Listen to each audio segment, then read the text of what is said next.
Les fils de Dieu sont entièrement le fruit d'une conception divine. La première chose que nous trouvons en considérant Isaac est celle-ci. Et elle est montrée si définitivement et si clairement. Il semble que le Saint-Esprit ait pris un soin très sérieux à mettre ce fait bien en vue.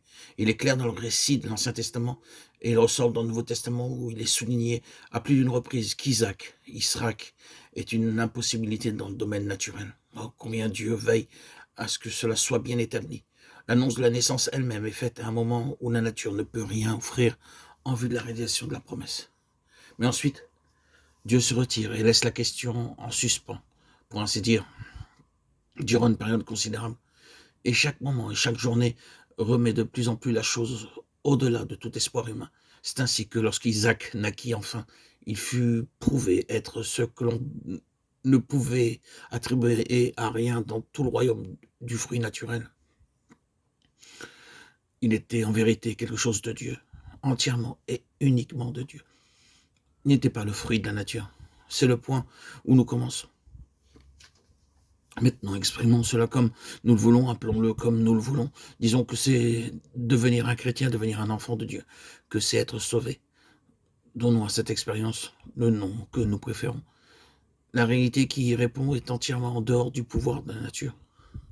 L'on ne peut pas, par aucune ressource en dehors de Dieu lui-même, devenir un enfant de Dieu. Je sais combien cela est élémentaire, et cependant, il peut être nécessaire de le rappeler.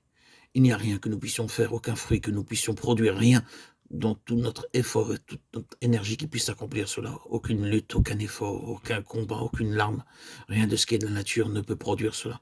Ce qui est né de la chair est chair, et cela signifie dans la Bible que la chair ce n'est pas ce qui est né du corps, c'est quelque chose de plus que cela.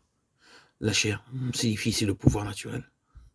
C'est pourquoi nous ne pourrons jamais, ni par le raisonnement, ni par la discussion, ni par l'insistance, ni par la persuasion, ni par les caresses, obliger une âme à devenir un enfant de Dieu.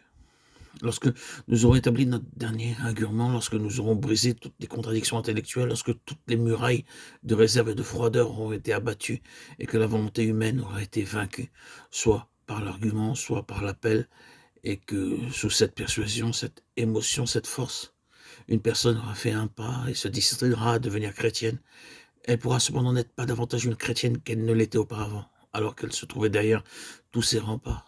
Ce n'est pas là le chemin. Cette chose doit venir de Dieu, et rien ne peut produire l'état de fils qu'un chrétien, qu'un engendrement par le Saint-Esprit. Rien ne peut se faire sans cet engendrement. Des multitudes de soi-disant chrétiens sont dans une fausse position parce que ce fait n'a pas été reconnu. Ils portent le titre de chrétien parce qu'ils sont d'accord avec certaines propositions, à cause d'une émotion, à cause d'une décision qu'ils ont prise sous une persuasion ou sous une influence humaine.